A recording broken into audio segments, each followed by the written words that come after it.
Hey folks, shout out from the pit. This is the old Rucker, and tonight we have some members of the tribe together. We're going to chat about a couple of topics, and before we get into that, let's just do some introductions. I'm Ralph. Hey, Ralph. Hey, I'm Pat. Hey, Pat.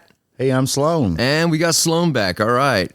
So, we're doing a typical man jam, and on a man jam, we just kind of bring up various topics and just get provide our insight of, our own experience, strength, and hope, and how those topics apply to our lives, and how we can, share some of the tools that have helped us in our journeys, and maybe you can use some of those yourself. And before I get started on that, I learned something I want to share with y'all. So Abe Lincoln, wore that top hat, and he would come up with these ideas, for whether he's doing a speech or something he wanted to, work on in his presidential capacity. And then he would, he didn't want everybody to see those notes until he was ready to share them. So what he would do is write them out and then put them, in that top hat. And that's where the saying, keep it under your hat, comes from. Yeah.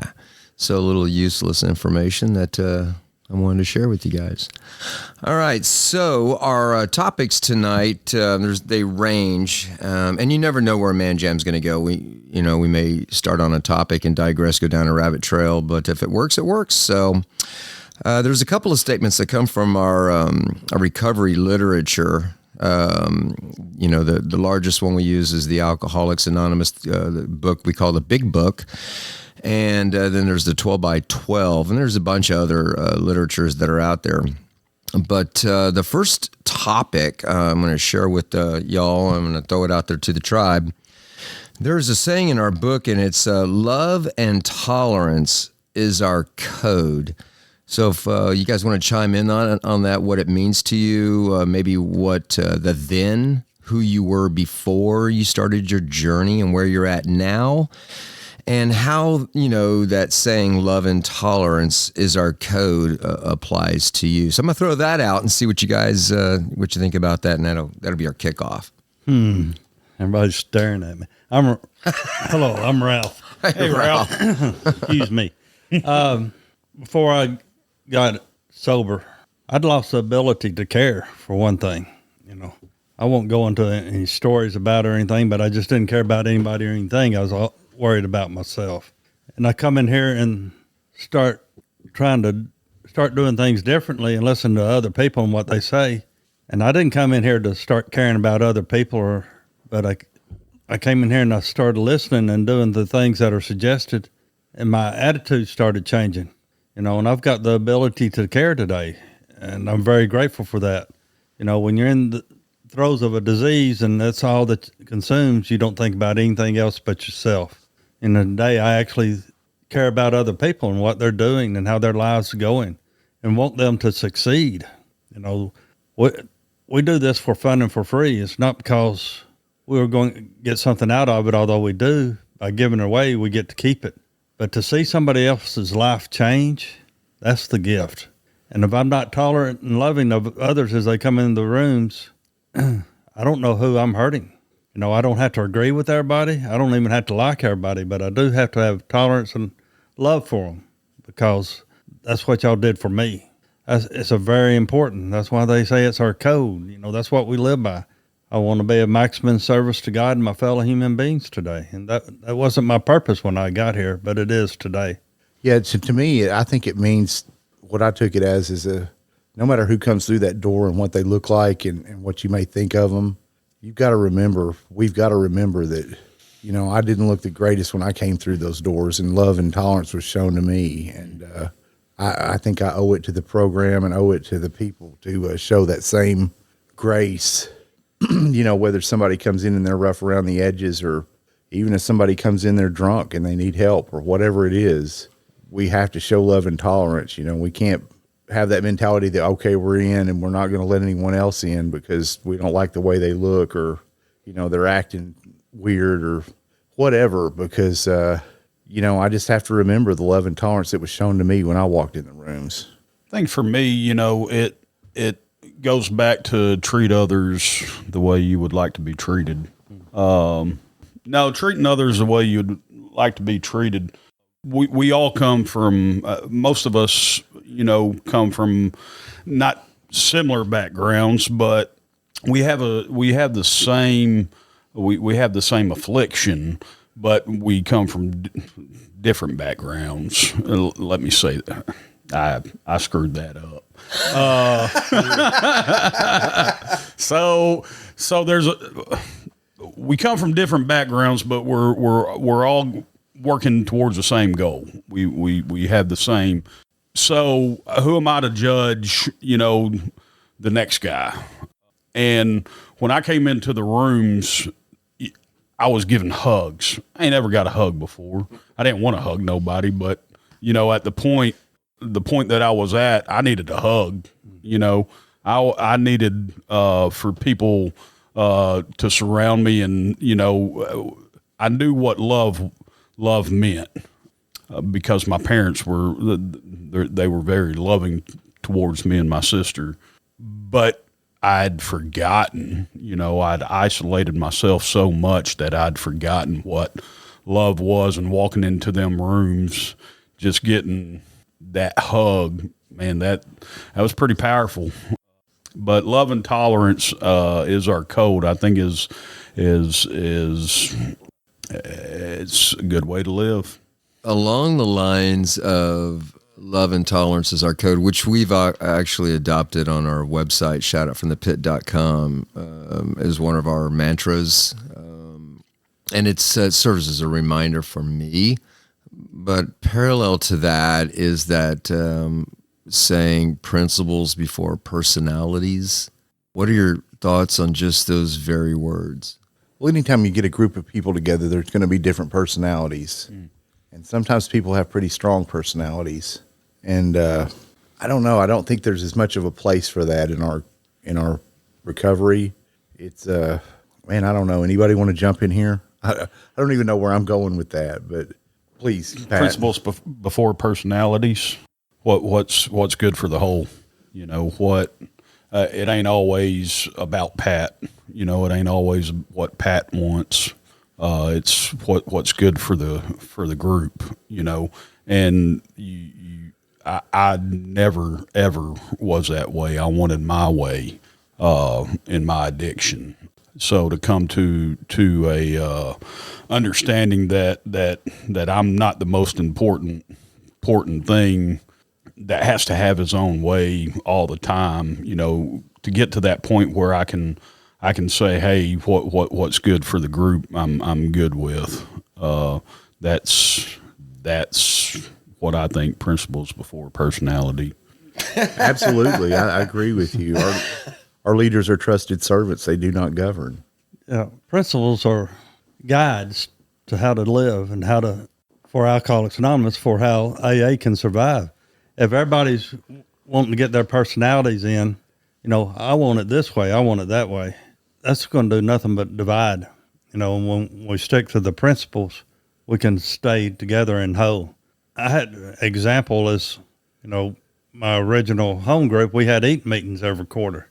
And we let kids come, and it was at a hospital. And one time a bunch of kids got unruly and rowdy. They moved all the furniture in the front lobby of the hospital. They did skid marks up and down the hallways and everything. Oh, gosh. So as a group, we had to decide, are we going to let kids come to the meetings anymore? We were going to lose our meeting place.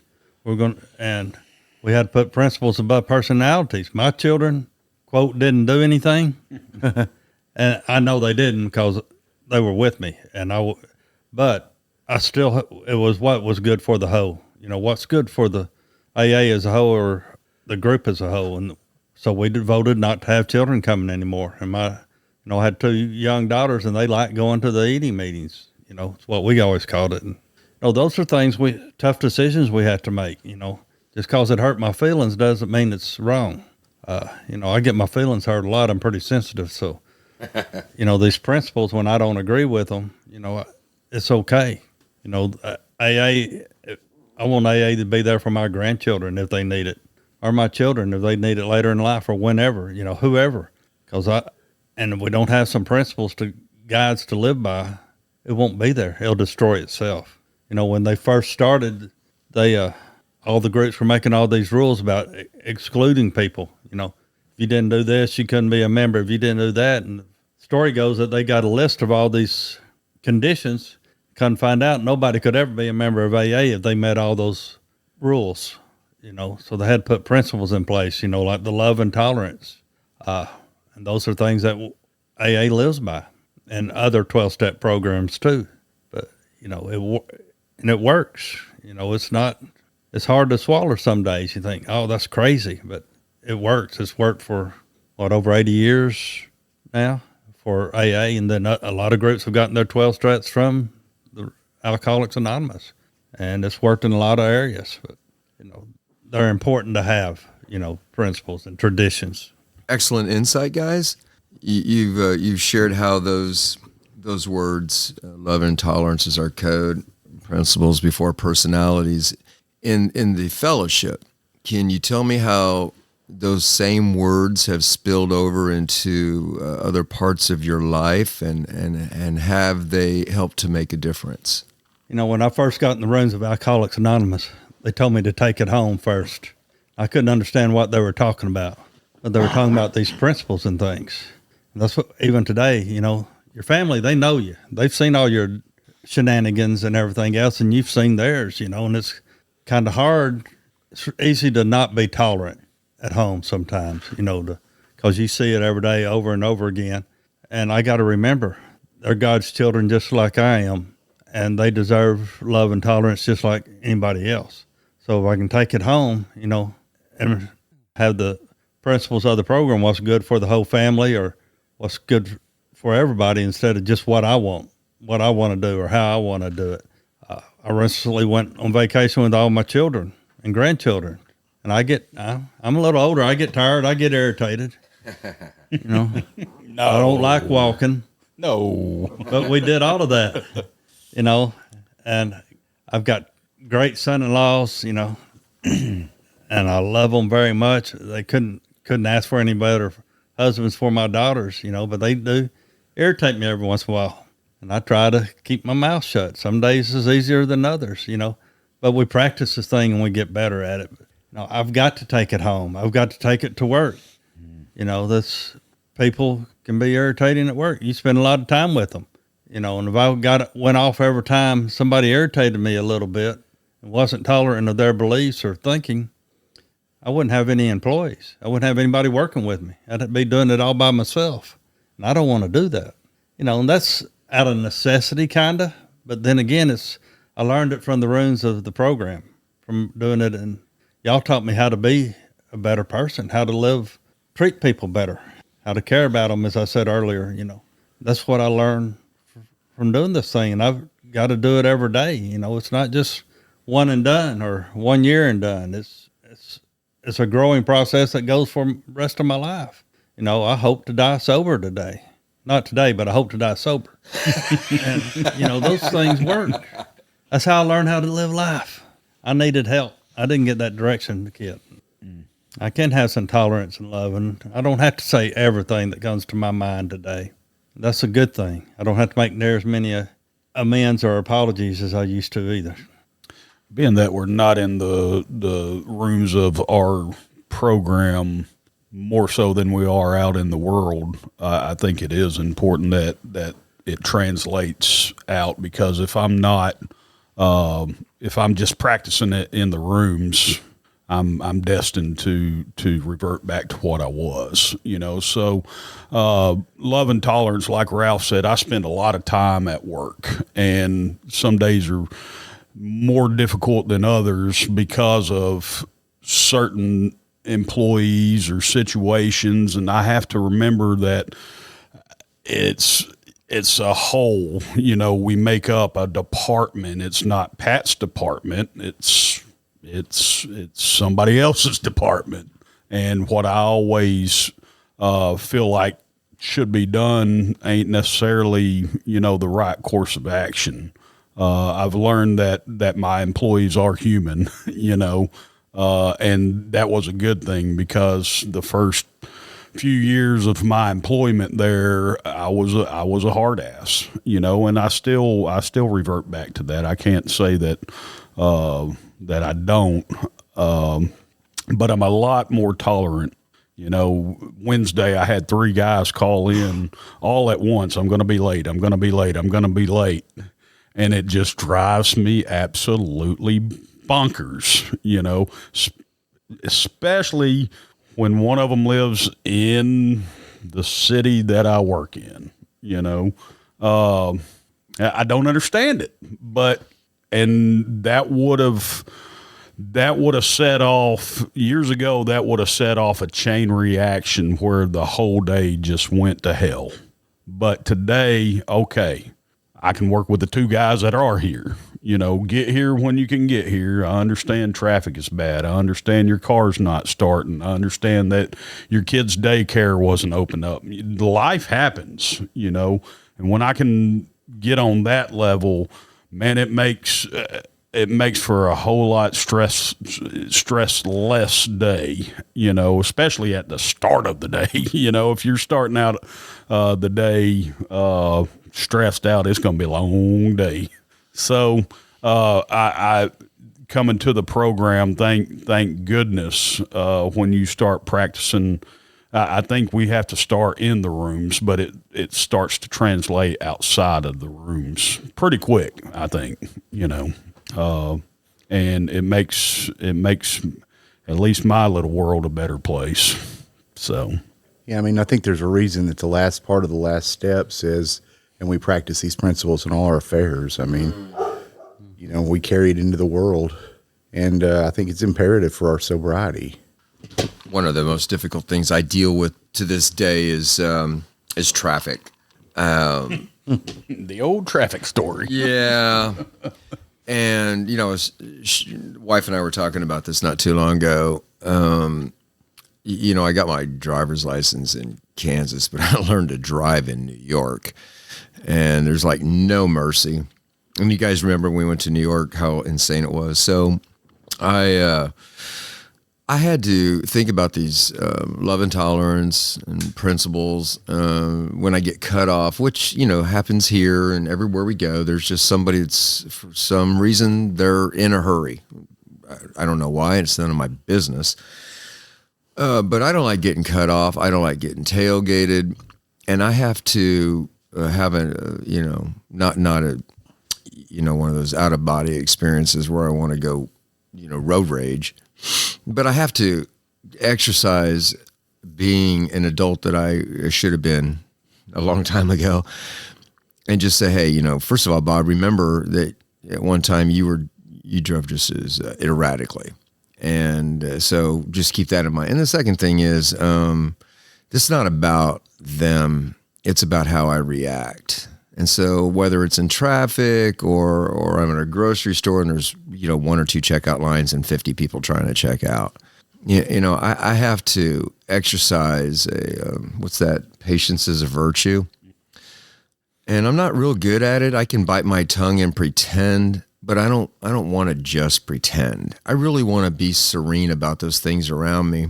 So I have to, check out in my head. I have to check out and go, okay, be that guy that rises above it. And the more I practice that, then the more effective that, I am around people. And it's refreshing, that, my wife knew me then compared to now. And when she makes those comments like, I love the guy that I'm married to now, I loved him then, but I love him even more now. And those are refreshing comments because I don't always see the growth in me, but, those that are closest to us, they see it.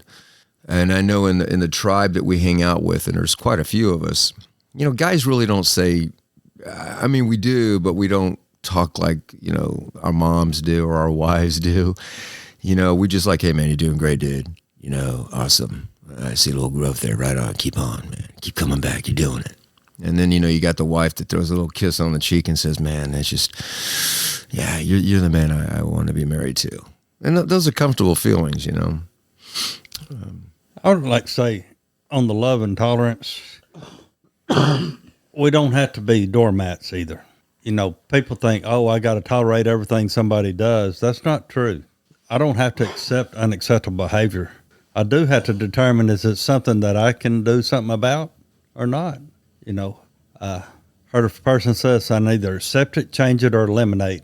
I don't mean go kill anybody when you eliminate it. You know, you don't have to keep going around it if it's doing things to you that's unacceptable, is what I mean by eliminating it. Just to clarify that, you know, is it something I can change? And that's got to be me. That's the only thing I can change is me. And I got to accept others for who they are. I can't change them. I can't make them see my way. I remember I was going through counseling for wife number 2. We were going through counseling. Got them numbered. That has nothing to do with my ability to have relationships. Well, maybe a little, but anyway, you know, and he said, you don't escalate it. You know, I don't have to escalate things today. You know, if somebody says something I don't like, doesn't mean I got to go back at them and try to one-up them. I'm not going to shock anybody into believing what I believe. So why try to do that? Just say, God bless you. You may be right. And let it go. That's hard to do sometimes.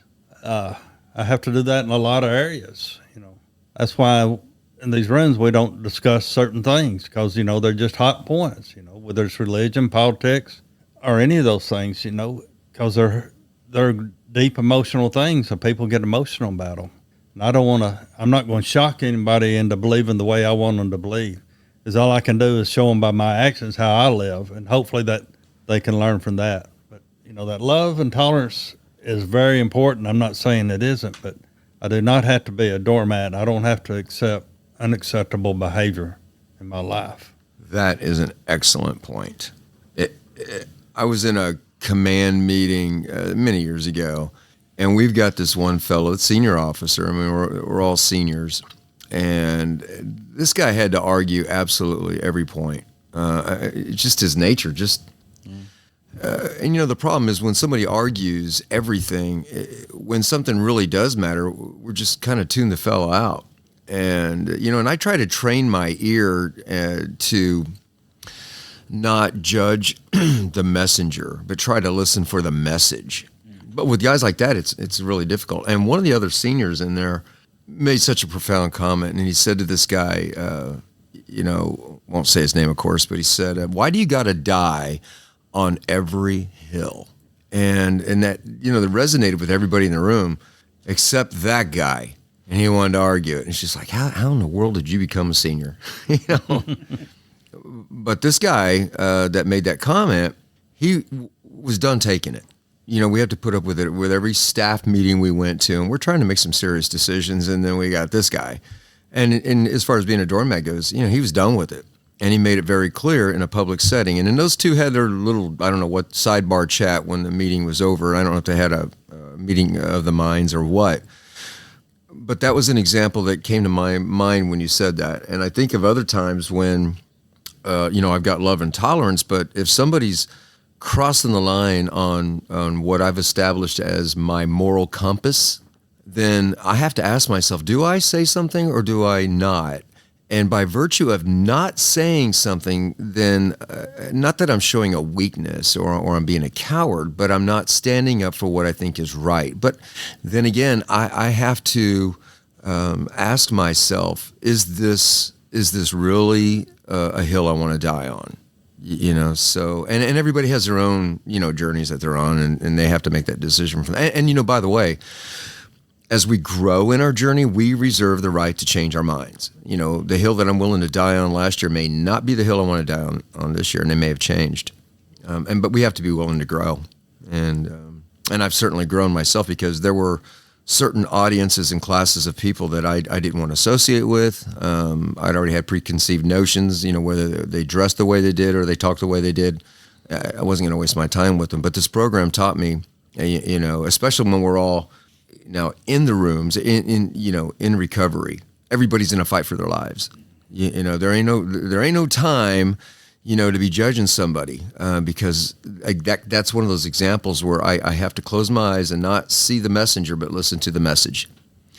And and it's spilling over into my personal life, whether it's at work or it's in a public setting. I've really learned that I need to just I don't want to get carried away with the word love, because there's variations of the word love, but I do need to be tolerant. I don't have to be, what do they call it? No offense to people named Karen and Doug, but I don't want to be a Karen. I don't want to be a Doug, in the sense of being just ridiculous person, So thoughts? I do have another thought. Surprise Imagine time. that. Do tell. You're going to hurt my feelings here in a minute. In the rooms of recovery, we got to remember, we aren't Mr. and Mrs. Mental Health when we get in the rooms of recovery. There's going to be behavior that is objectionable to me by other people. But that doesn't mean I need to go tell them that. They've got to learn that for themselves. I had to learn about behavior being objectionable for me. When I first got here, I never cussed at home, but in the rooms I could cuss. And I used profanity. Then it started becoming objectionable to me, and that's when I started changing. It wasn't because people came pointing their finger in my face saying, you don't need to do that. It was because people were talking about themselves and said, man, I decided I need to quit cussing and using profanity at meetings. And I heard that for about a year, and I started thinking maybe I ought to start using profanity at meetings. This is how we learn. This is how we grow. And that's what it's talking about, love and tolerance in the meetings and in the rooms of recovery. When it becomes objectionable to me, I'll do something to change it. But just because it's objectionable to you doesn't mean I'm going to change it.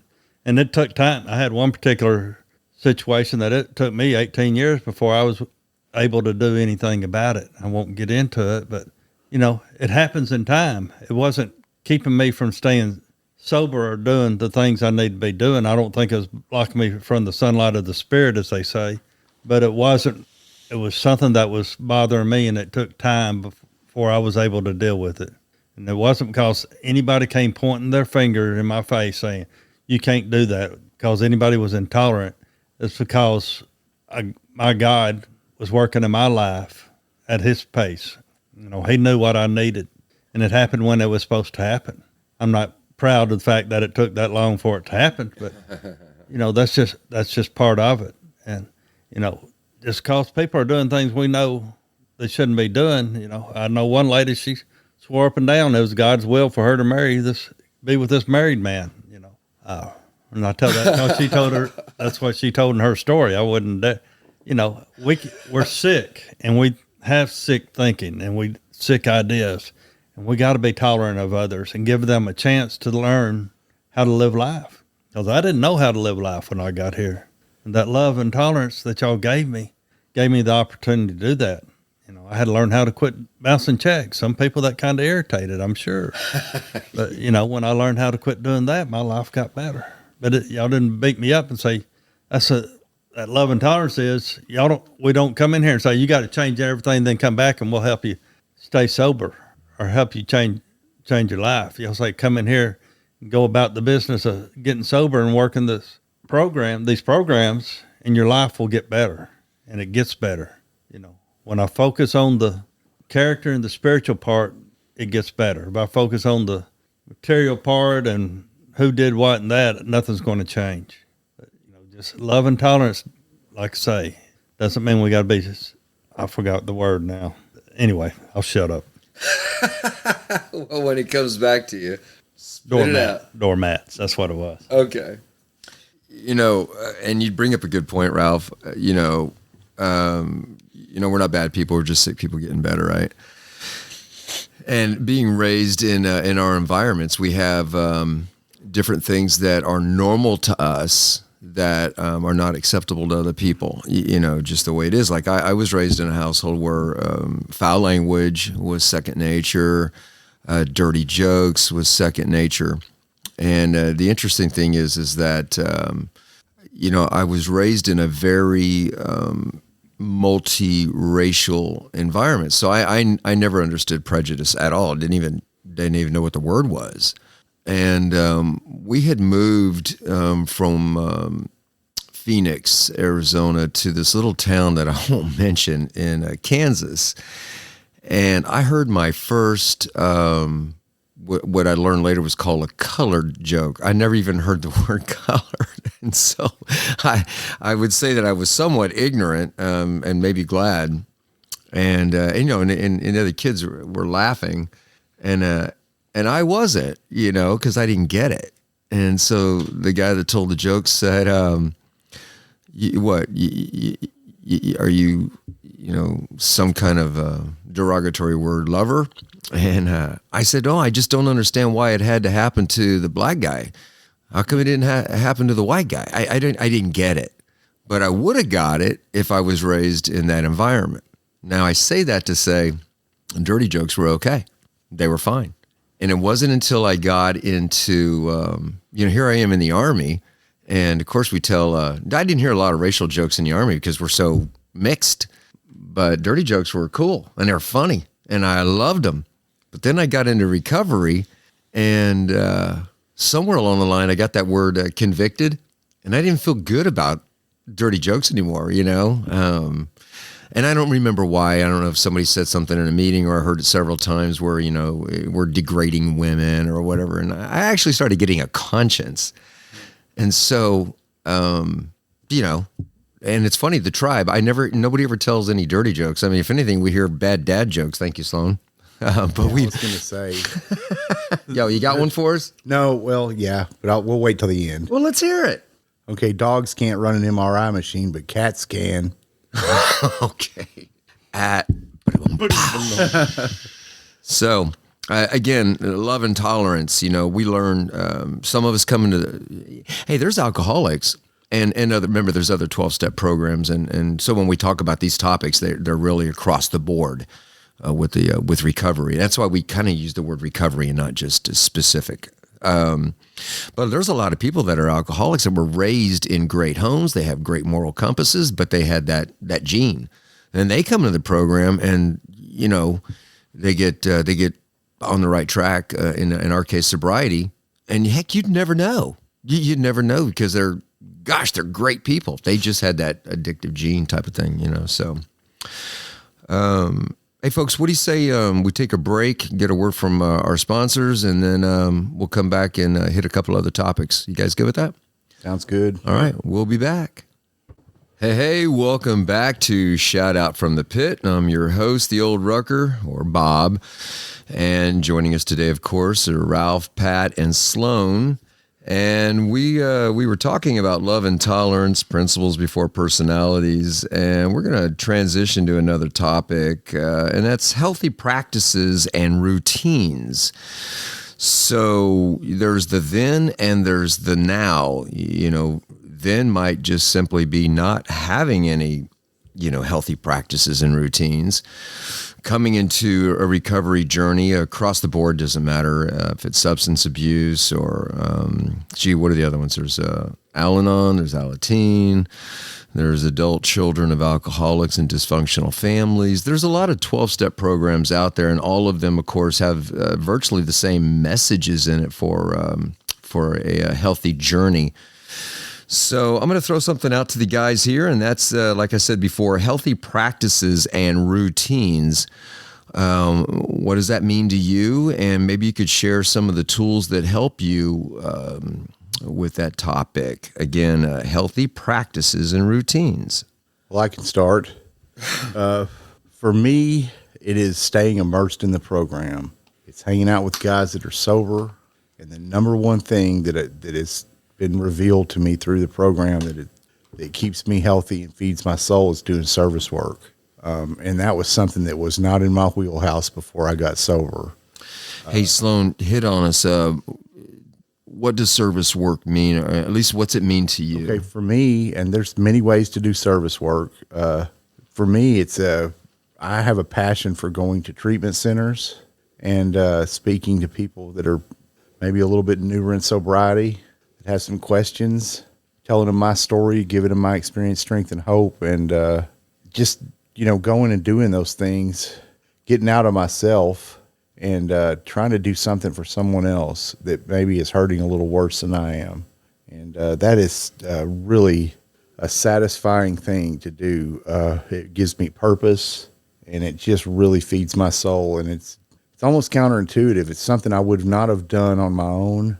It's something I never would have discovered on my own if I hadn't gotten the program, got a good sponsor who got me into that, and got me into it very early in sobriety. I was scared to death the first time I walked in a treatment center to speak because, quite frankly, I didn't have a lot of experience, strength, and hope at the time. I had a lot of baggage still, and I was hurting still. And I don't remember what I said, but, went back the second week, and it got a little easier in the third week and the fourth week, and it became a passion of mine. And it really, I don't know, there's something in doing things for other people that is really satisfying and really gives me a sense of purpose that I never had when I was out before I got in the program.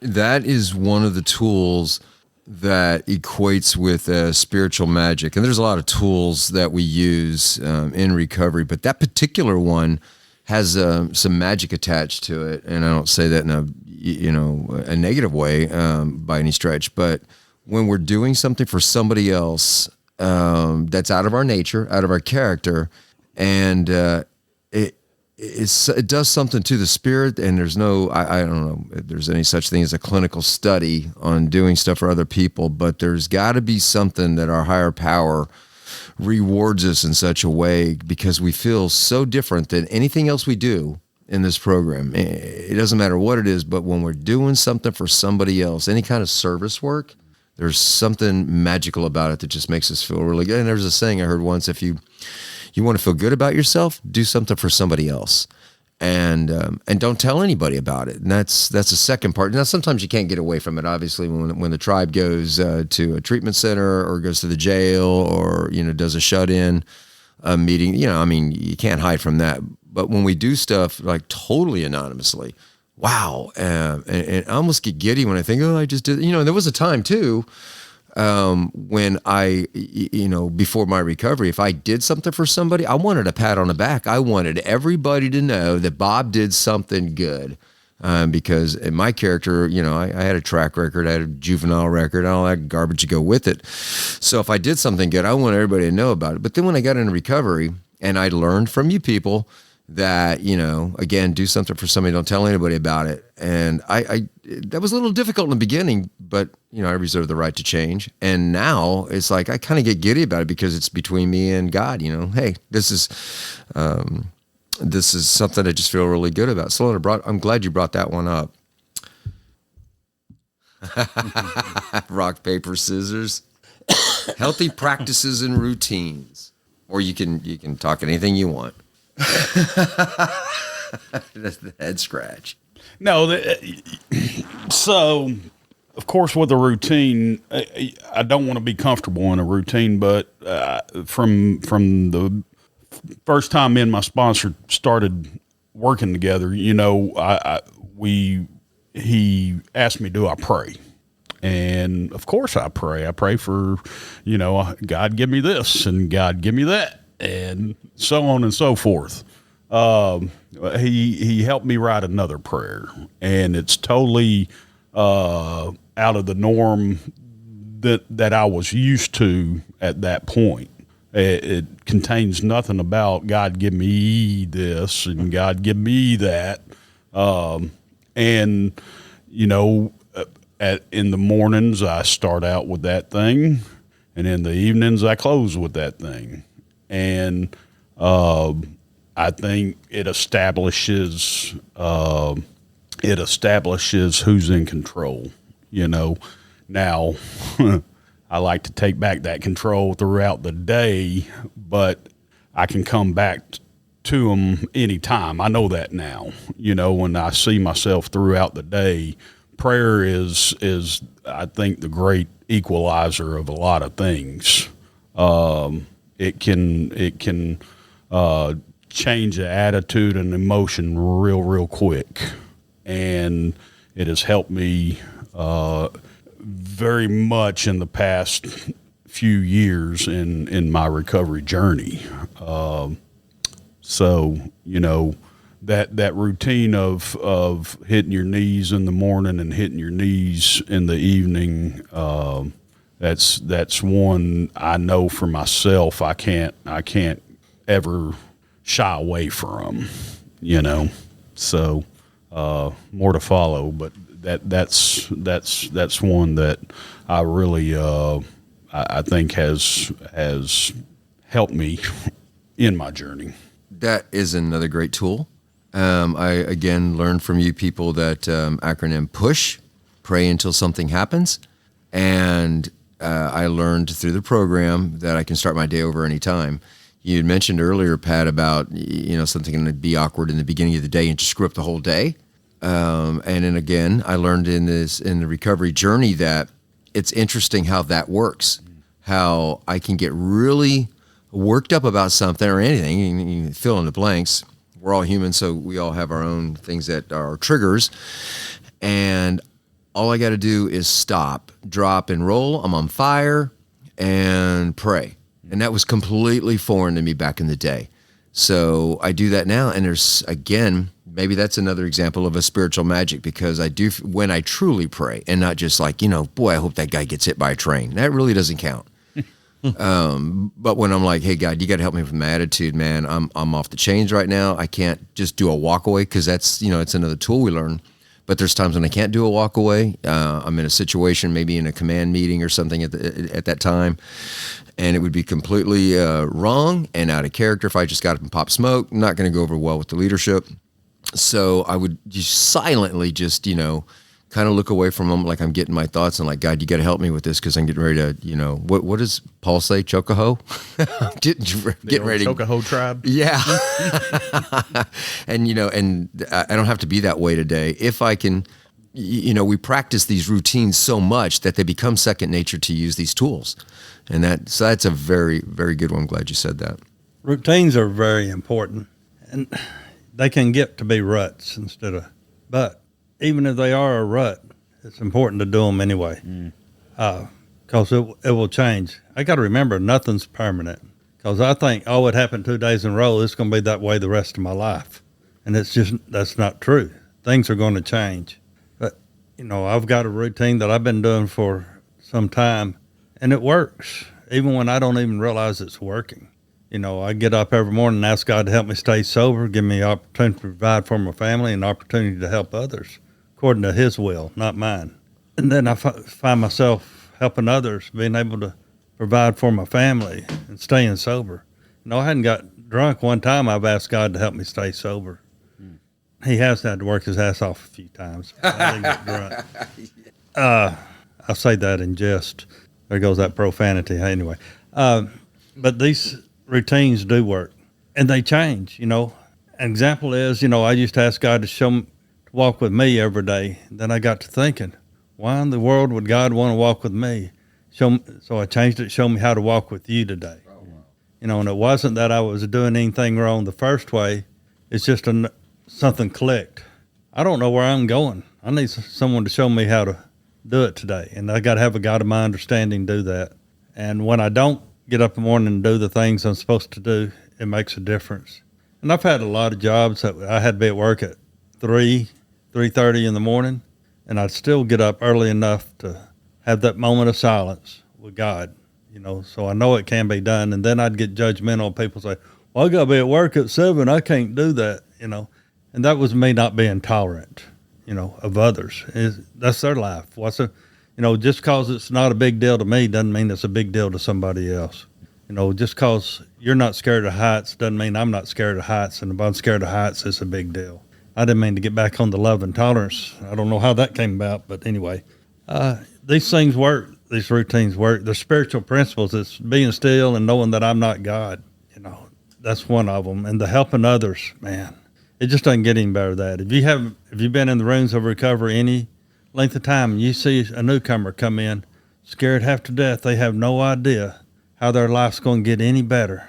And then just in a few weeks and months, you see them coming in smiling and laughing, and their lives starting to get better. It doesn't get any better than that. And that's for fun and for free. And that's just some of that routine is just showing up and being a part of. Doesn't mean, and I'm talking about people I had absolutely nothing to do with them getting any better. I mean, on a personal level, one-on-one level or anything like that. But just to see people's lives change, and I do this thing when I don't want to and when I don't feel like it.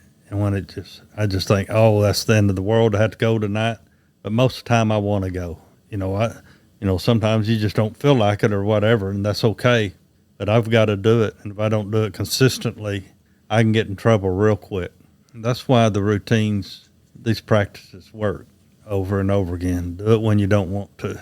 That's when I need to do it the most. So can a routine, let me just say this. So not having a routine, kind of gets us into trouble. We have a routine by proxy, get up in the morning, start planning out my day, where I'm going to get my next drink or fix and some people they have other dysfunctions, who am I going to get over on and whatever. So not having a positive routine takes us back to our dysfunctional roots, but can a routine, actually, get to a point where it's too much? And I'm actually bringing this up for the listening audience, as all things we talk about are. I am one of those guys that is a perfectionist and overachiever, and you guys, you certainly know that, and sometimes to a fault. And so I bring so much hail down on my own self by having the remap that I've shared with you guys before, reading, exercise, meditation, and prayer. And digress for just a second. Sloan, the guest that you brought on the show here recently, I love how he said, and I don't even think he meant to say it, but it came out that way. You got to have a program, a purpose, and a passion. So I think that's a lot easier sometimes just at its core basics. Remap is pretty detailed. And if at the end of the day,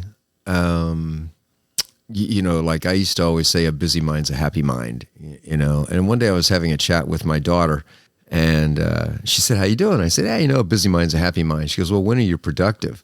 And she didn't mean anything by it, not a thing.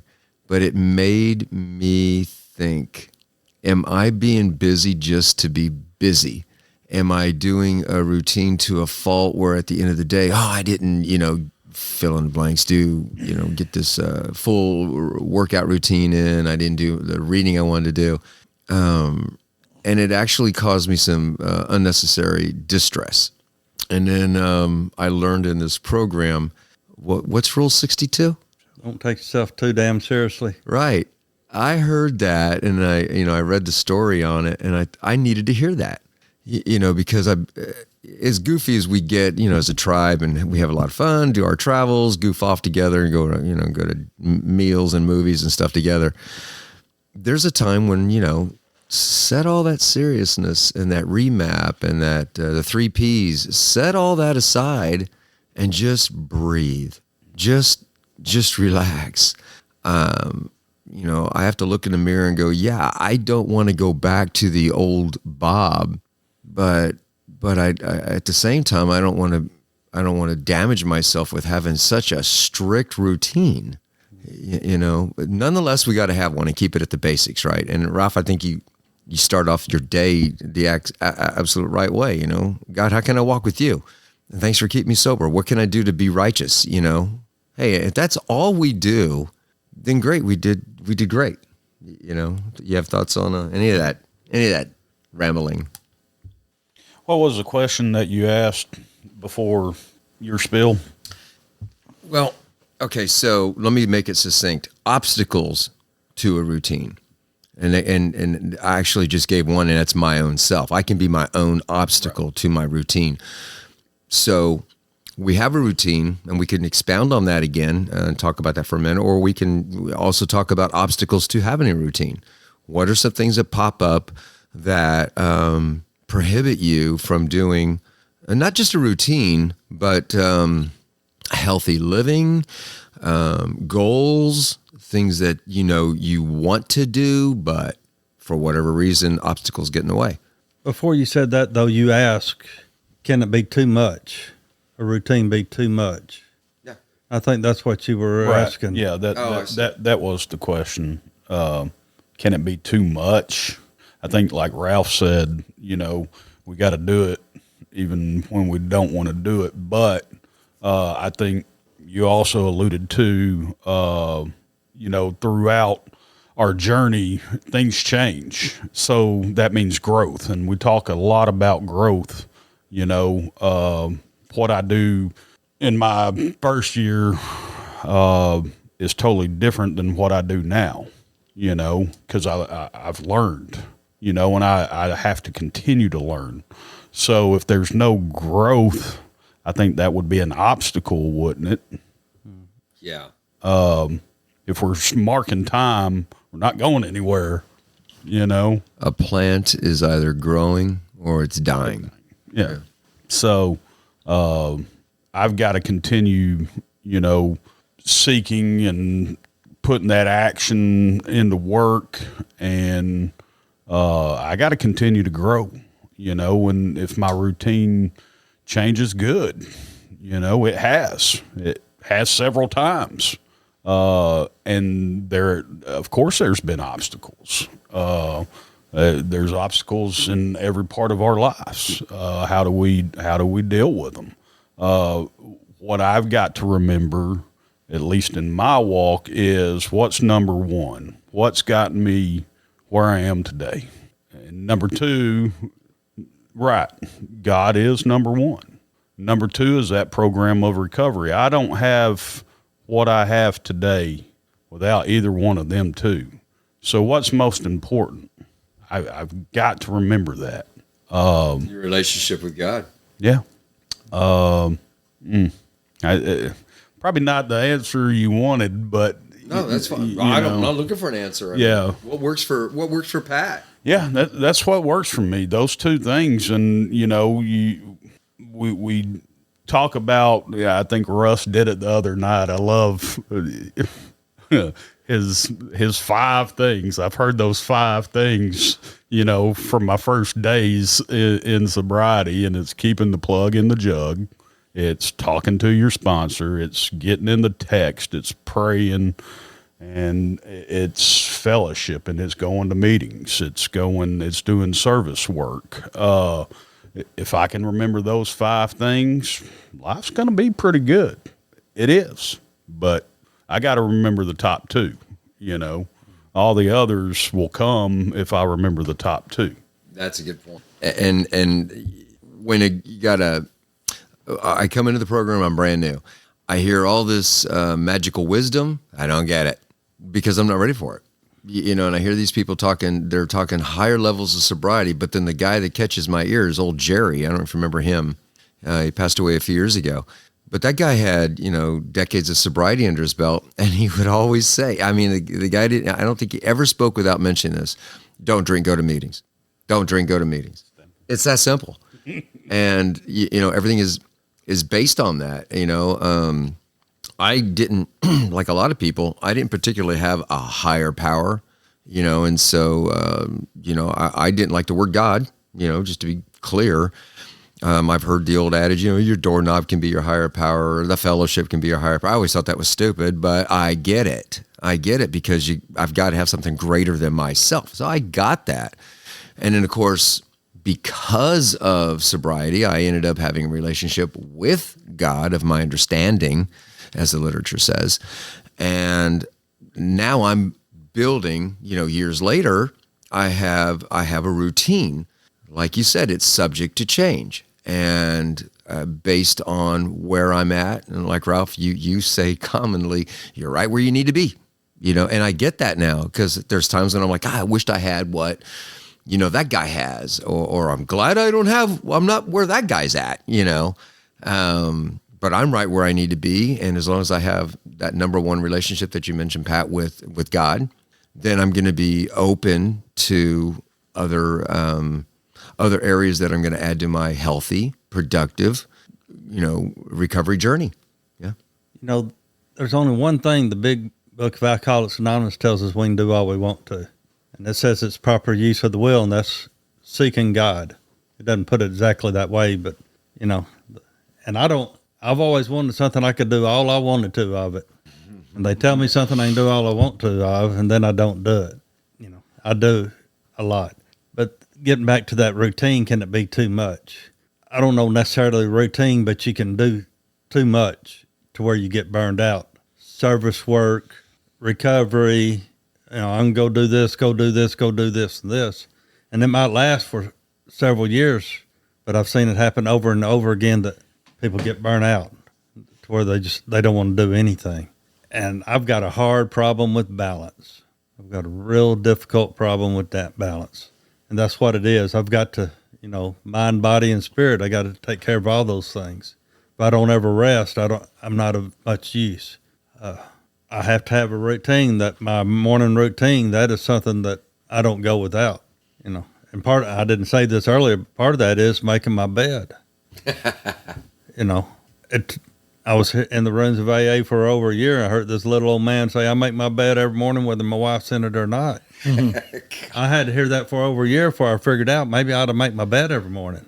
Yeah. I have to make my bed every morning. And it's not the physical fact of making the bed. It's that I started my day out doing something right.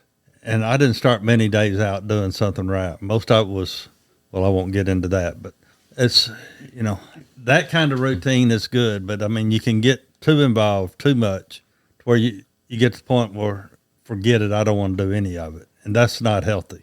That's when it can be dangerous to me. That's an excellent point. And every time I walk away from the bed, Ralph, your story resonates in my head. I'm not making this up. I turn around and look at it and I'm like, because I'm thinking, the wife can make it. And then I think, that little man from Benton, whether she's in it or not, so yeah. So yeah, you can get this program through osmosis, other people's stories. That's how we learn. We can also be put in a position where we're trying to use tools we're not ready for. I have a story of about 20 years ago when I was stationed in D.C. I had a house in Virginia, and we were going to tear down the old chain link fence and put up a wooden fence so we had a little bit more, privacy, right? Because housing is kind of packed over there. So shout out to my buddy Tim from Missouri. I worked with him, and he would fly home on the weekends. And that particular weekend, he said, "You know what? You can stay at my house and help me with this project," which I obviously was grateful for. So I'm out there with this old hacksaw. You guys know, chain link fence and a hacksaw. He comes out of my garage, and he's just cutting through the fence like butter. And I'm just like, that is amazing. Did he pack that tool, from Missouri? That's a true brother, man. Thank you. So I went up, and I thanked him, and he said, "Dude, this is your tool. I just took it out of your garage." So I had bought a package of tools, this DeWalt tools, and one of them was a cutoff tool. I had absolutely no idea how you use it. Never used it before. I've never even seen how it was used. And when he demonstrated with that grinding, wheel on it, I was like, that's my tool. So we have tools that are disposable, and until somebody actually shows us how to use it, it's just there. It's a great point. If you're using a tool before you know how to use it, you can do a lot of damage. Ninth step rings a bell. Yeah. And how many people have gone and made amends before they even did the first step? Oh my goodness. And just cause more damage. Yeah, That Pat's can be- raising his That's a hand so rhetorical high, question. Yeah, That can be an absolute whole podcast on its own, right? I think that would be a but great we can one. hit on it. We could go for an hour on that. Yeah. I know. Yeah, making amends. I was so ready to make amends to everybody the first week I got sober, and I just felt like this burning desire to do that. And thank goodness I had a good sponsor that said, don't go doing that. Don't even go telling everybody you're sober. And I was like, what? How can that? I wanted to shout it from the rooftops. And, he had a good point that they'll find out on their own. They'll see it on their own. And, I had made so many professions of, I'm going to quit. I'm going to change my ways. I'm so sorry for what I've done. And then I do it again. So at that point, my profound statements to people that I was sober didn't mean much. The proof was in the actions that I did after that. And, people started to see a difference in it. But there's a lot of, you see these other people and they've got what you want, and you're so eager to, I've got all these tools in my bag, I'm ready to use them. And it's not, you have to, it's a process, and time, it does take time to understand and to do those steps in order and to use the small tools that you get at the beginning. And it's okay to just have those few tools. Yeah. Just do what your sponsor says and keep going to meetings and don't drink or drug, and you'll get it. Yeah, the five that you mentioned, Pat, those are great. They're very basic. I think we're going to have to revisit this again in the future. Healthy routines, because there's so much that can go into that. That's it's like an umbrella topic. It has everything to do from health, nutrition, exercise, reading, all that stuff. I think we can break that up into individual subtopics. But what I do want to, last area I do want to hit on, I kind of mentioned it earlier because I misunderstood your question, Pat. What are obstacles to having a healthy routine? What comes to your mind that stops us from actually doing some of the even the basic stuff that we've talked about here, on this show? What are some obstacles? Laziness. All right, so talk about that. Well, I wouldn't know that much about it really, but no, I think maybe after you get a little bit of time under your belt, I tend to want to rest on my laurels.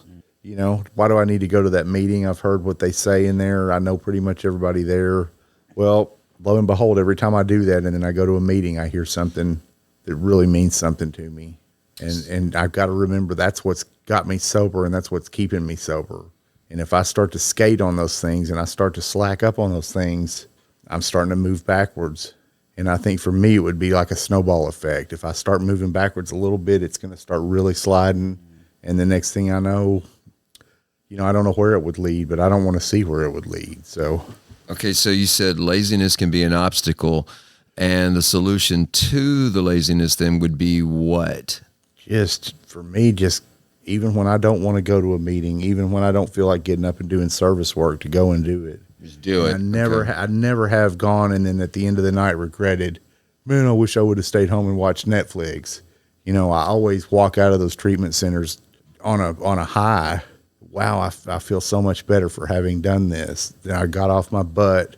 And there's nights I don't have the greatest health in the world, but I try to get up, pull myself up by my bootstraps and get going anyway. I can't always do that, and there's some nights when I just don't need to do it, but I don't know. I've gotten to where I enjoy in it. I enjoy doing it, and it feeds my soul. So, yeah, even when I don't want to do it, that's probably the time I need to do it the most. Yeah, I appreciate that. And a stringer to the laziness, and I've been in that same boat myself. So I'll skip a meeting, or I'll find a way to get out of a responsibility that I said I was going to do.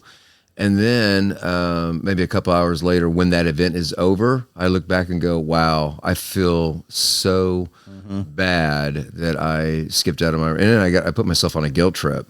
Yeah. So what's another that's not obstacle? a good place for us alcoholics and addicts is to be in that spot. No.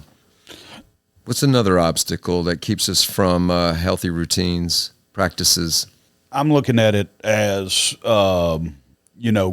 getting out, because I do have that routine through the week. On Monday, I'm doing this. On Tuesday, I'm doing that. On Wednesday, Thursday, everything kind of is planned. So when something comes in and screws that up, it just makes it easier for the next week for it to get screwed up again, when allowing that to get screwed up. I've got several friends now that enjoy my company. I can't believe that, but wow. And they'll call on a Monday night, hey, we're cooking dinner. I'm like, well, can it wait till 8:30, 9 o'clock, And most of the time it can't, but then my mind starts racing. What am I missing out on? What am I missing out on? Or mom will call. Do you got a meeting tonight? Do you want to hang out with mom? This and that. I'm like, Mom, I got a meeting, I got to remember again, what got me here? If I start pushing that aside, boy, I'm in trouble, because it snowballs really, really quick. And early in sobriety, early in my sobriety journey, I got kind of burned out because I was doing things. I wasn't changing it up. I got to change it up every once in a while. I wasn't changing it up, but I believe that's where God starts doing for Pat, what what I can't do for myself. I was, I guess, scared to go try something out, So God put somebody in my life that tried a lot of things out. This meeting, that meeting, this meeting, we're going to this place, we're going to that place. And I started, seeing a whole new side of this program. I'm skipping all over the place, but there's a lot of things, that can become obstacles. Work. I put a lot into my work, and I have to go to meetings after hours, and sometimes they're on days, and I hate that. So I've asked my bosses, if I don't need to be there, do I have to go? And they're like, no, go do what, I had to bring that to their attention. Hey, y'all told me that early in my employment that I needed to be part of that group. I needed to go to meetings. I needed to do that. And, and I've always felt an obligation to that, but on this side of life, after a couple years, hell, they don't talk about nothing in those meetings. Why am I trying to use that as an excuse? Because I can use that as an excuse. Like, I'm going to get out of that because I got to go to the meeting, instead of, hey, Pat, somebody's asked you to do something. Why don't you just do that? I don't know. Mine's going all over the place. There's so many obstacles, especially I still consider myself in early sobriety, so I think, Bob, you talk about a higher power and a lower power. And I think that lower power starts throwing things at you, and, that mind starts wondering, if you don't have good people around and you don't have, a good solid foundation, it's easy to get off track. And once you get off that track, it's not good. It's not good. Yeah, I heard earlier in the program myself, the DEP program becomes obstacles. And you just reminded me of that when you said, I heard you say burnout and excuses. This fellow told me details, excuses, and procrastination, DEP. And, so this was in New York, where I was, practicing in fellowship there. And this guy would say stuff like that, watch the DEP program. What? Details, excuses, and procrastination, because they become obstacles to recovery. You had mentioned change up. And that's one of the things another reason I like the tribe, because invariably somebody will come up with an idea. Now, left to my own, if I was an island on my own doing the recovery program, there's millions of people that do it, and they're satisfied with what they have. But still, you guys will come up with an idea, and consequently, we've traveled to Ohio, New York. I've said it on the show before. We've done a lot of different things that on my own I wouldn't have done, wouldn't even thought about it. And I think about exercise. I like exercise, but there was a period of my life when I just got bored of it. I was doing the exact routine all the time. And I don't know where I learned it. And while you were sharing there, Pat, I was thinking about this. And I was thinking, where did I learn this at? And I can't remember. But the point is, I learned that it's okay to change up a routine as long as I'm doing a routine. So now I've got all these different exercises, equipment. I don't do the same routine every day. And I learned in the fitness realm that, your body, once you work out enough and you do a lot of different stuff, your body will tell you, hey, this is kind of what I need right now. It's kind of like eating healthy. Your body will tell you, and me, I like Dr. Pepper and junk food. I'm not going to kid you about it, but my body will tell me what kind of nutrients that I'm missing. I thought that was very interesting that, listen to the body, listen to the mind, and listen to the tribe. You guys will pitch something and it's a break. And I'm like, well, that's refreshing. But at one time it was not refreshing, because no, this is my routine. And you're suggesting something that I'm not comfortable with. And I had to get out of my comfort zone and realize, hey, I'm going to be in a safe place. I'm going to be with these guys that they all have the same, commonality. We're in a fight for our lives. We want to stay sober, but we want to do something different. And I got used to doing things that are different. You could teach this old dog new tricks. And so I'm glad you brought that up. That was a very excellent point. When we're in our disease, what it is, or for me, my world got smaller. My world kept getting smaller and smaller. Then I got in recovery. My world started growing and growing, and it continues to grow. I've got things to do now that I never had to do before. And I don't know how I'm putting this, but, I've got familial obligations, my family. I got friends in and out of the rooms of alcohol, out of recovery. I got friends in recovery. My world has gotten so much bigger. I've done things I'd have never had done before. It grows and it grows. And I've seen people get in recovery and the world starts getting bigger and bigger and recovery starts taking a back burner. And that can be an obstacle. Things can be going great and good. I've got a friend that, he quit coming for several years, and before you know it, he was back out to doing the things he was doing. And now he's trying to get back, and it's hard. I've seen that over and over again. Life starts getting good and we start getting busy. Well, I got to take care of family. I got to do church. I got to do this. I got to do that. And all of a sudden I don't have a program of recovery anymore. And then everything starts getting overwhelming and I can't handle it. And I don't want to feel this way anymore. I'm going to go do something. I'm either going to get back into recovery and having a balanced life, or I'm going to go drink, drug, or whatever. And it happens. It happens a lot. You'll see people come in, they'll get the car back, they'll get the driver's license back, they'll get a girlfriend, a job, and then you don't see them anymore till years later. And I don't want that to happen to me. I'm so grateful my world is so much bigger than what it used to be. But I've got to keep my recovery in the forefront.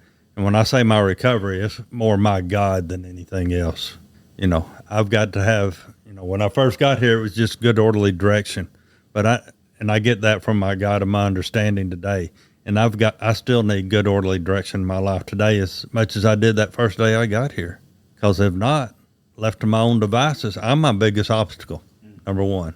My thinking is my biggest obstacle. Because when I know I'm right, I'm in trouble. When I think I got this thing, I'm in trouble. And God has got a sense of humor. I don't know how many times I was 100% sure I was right, only to find out I was completely wrong. That's why I say I'm my biggest obstacle. If I start thinking I got this thing and I know what I'm doing and I don't need anybody's help, I can do this on my own, that's when I get in trouble. That's like that old saying, you want to make God laugh? The rest of that line? I'm not sure I'm thinking of the right one. Go ahead. Tell him your plans. Yeah. Yeah, when we hear people say, and all of us have been in this boat, when we hear people say, yeah, I got this, and our typical, humble line back to him is, oh, that's awesome, man. Keep coming back, love and tolerance is our code, right? We just got to love them until they can love themselves. And, but I'm not any different than any other guy coming to this program. I did not want to give up my control. I didn't want to admit I was powerless. I didn't want to admit my life was unmanageable, but it was a lot easier for me to say, yeah, I got this. Yeah, I know that. Yeah. Until finally, we break and we surrender. But when it comes to obstacles, details, excuses, procrastination, laziness, I believe with all my heart there's a lower power, and that lower power, doesn't want us to get sober. If we do get sober, that lower power does not want us to spread the love. If it can get us to shut down and just be sober, okay, well, that's good. We, as brothers and sisters in this program, we have to rise above that. And it's not always easy, but the more that we practice a positive routine of healthy living, we can get to the point where, we can, have a fantastic, sober life and enjoy this life that's got this world that's gotten so big, as long as we stay tethered to the basics, as you alluded to, Ralph, and we can spread the love. We can set the example, because that's why people keep coming back. And we've heard it time and again. People sit in the parking lot and go, do I go in? Do I not? And they hear the laughter inside. They're laughing in there. They're having a good time. Nah, there's something wrong here. And then what happens? They come in and we call it a program, because everybody's programmed. You're either programmed for disaster or you're programmed for success. When they come in, and sooner or later they get absorbed into the program, and they too feel the love. And that's our objective. Listening audience, you are not alone. every single person on this podcast that comes on this show has all of us have been in that same spot. We're alone. I'm alone. Nobody gets me. You know what? We may not get you, but you're not alone. Do you guys have any closing thoughts on these topics before we wrap up? All right, we're going to edit that out. All right. When you were Go ahead. sharing, we know loneliness is few do when we first get here. That's all. I mean, we know loneliness is few do. We don't have to do that anymore. No, we don't. Yeah, recently we've experienced some new folks coming into the fellowship, and it's such a joy. Well, I say it like that, but let me make my point. When we see them their first night, you can see it written all over their faces. What am I doing? What's going on in my life? And you almost want to cry for them or with them, because we remember that absolute loneliness. And we just recently have observed people get, incremental chips for short periods of time of sobriety, and you can see it in their faces, the joy that's coming to them. They don't even know how to explain it. They feel so good, and we get to share into that. And Sloan, you had mentioned earlier about I just don't feel like going to a meeting. I felt like that here very recently. I just didn't feel like going. And I went. And what really helped me out is that Brother Pete called and said he needed a ride. And I was like, I laughed because I was always looking for, the DEP program to keep me out. All right, I got to give Brother Pete a ride. So we get there, and I witnessed, those things that I just shared in a couple of people. And I was so glad I went. I got in the truck, I said goodbye to you guys, and I'm preparing to drive home, and I'm just thinking, this is a great day. What a conclusion to a fantastic day is to see somebody, just coming to the program and starting to blossom, and that's the kind of stuff that, I don't always feel joy for myself, but I can feel somebody else's joy today, which isn't really something that I did back in the day. I get a little jealous. Somebody had a little happiness going on. I want that. Give it to me. I don't want you to be happy. I want to be. If I can't be happy, I don't want you being happy. But now it's like I can actually, be happy because of somebody else's success. This is the best. My sponsor says it's the best I've ever lived. And I love that line. It's absolutely true.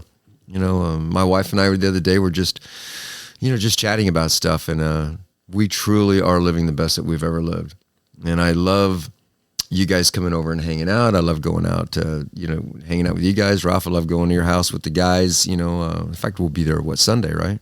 Just getting together with the tribe, and just, we have those little anecdotal stories that we'll share before, and then we'll actually get into a message.